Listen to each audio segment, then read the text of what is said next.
នេះគឺជាកំពង់ផែធំនិងសំខាន់បំផុតទាំង4នៅក្នុងប្រទេសកម្ពុជារបស់យើងយោងតាមទិន្នន័យពីក្រសួងសាធារណការនិងដឹកជញ្ជូនប្រទេសកម្ពុជារបស់យើងមានកំពង់ផែនិងចំណតនាវាចំនួន105កន្លែងក្នុងនោះមានកំពង់ផែសមុទ្រចំនួន27និងកំពង់ផែទឹកសាបចំនួន78កន្លែង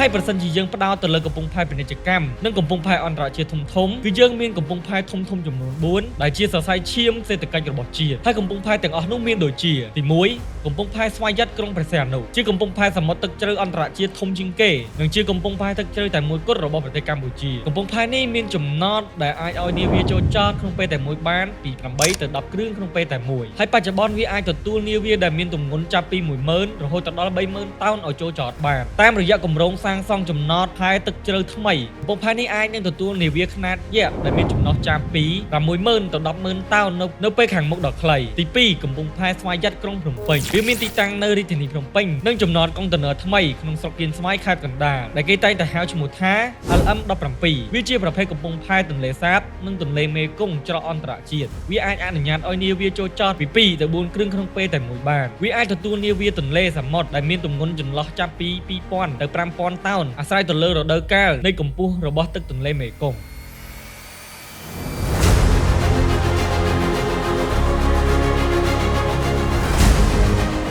ទី3កំពង់ផែពហុបំណងនិងទេសចររបស់ខេត្តកំពតវាជាប្រភេទកំពង់ផែសមុទ្រសម្រាប់បម្រើការក្នុងការដឹកជញ្ជូននិងទេសចរកំពង់ផែពហុបំណងដែលទើបតែសាងសង់ថ្មីអាចទទួលនាវាដែលមានចំណុះចាប់ពី10000ទៅ30000តោនបានចំណែកឯកំពង់ផែទេសចរអន្តរជាតិខេត្តកំពតវិញអាចទទួលអ្នកដំណើរចាប់ពីរាប់រយនាក់ទៅរាប់ពាន់នាក់បានក្នុងពេលតែមួយ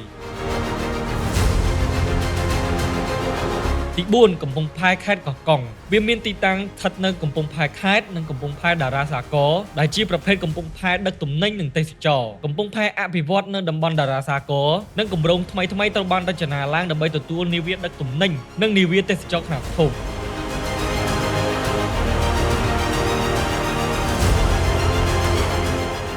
កម្ពុជាមានបណ្ដាញកំពង់ផែជាង100នៅទូទាំងប្រទេសក៏ប៉ុន្តែកំពង់ផែដែលអាចទទួលនាវាអន្តរជាតិខ្នាតធំរាប់ម៉ឺនតោនបានគឺមានតែនៅខេត្តព្រះសីហនុនិងខេត្តកំពតតែប៉ុណ្ណោះចំណែកឯកំពង់ផែនៅភ្នំពេញវិញដើរតួយ៉ាងសំខាន់ក្នុងការដឹកទំនិញតាមរយៈផ្លូវទឹកសាបអន្តរជាតិឆ្លងកាត់ប្រទេសវៀតណាម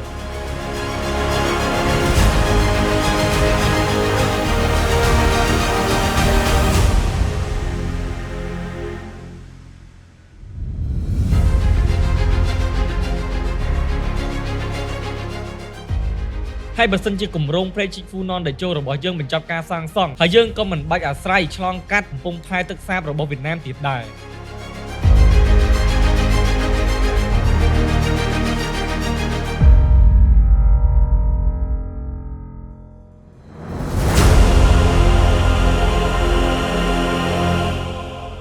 តើអ្នកទាំងអស់គ្នាគិតយ៉ាងណាដែរចំពោះកំពង់ផែទាំងអស់នេះកុំភ្លេច follow ម្នាក់មួយផងណា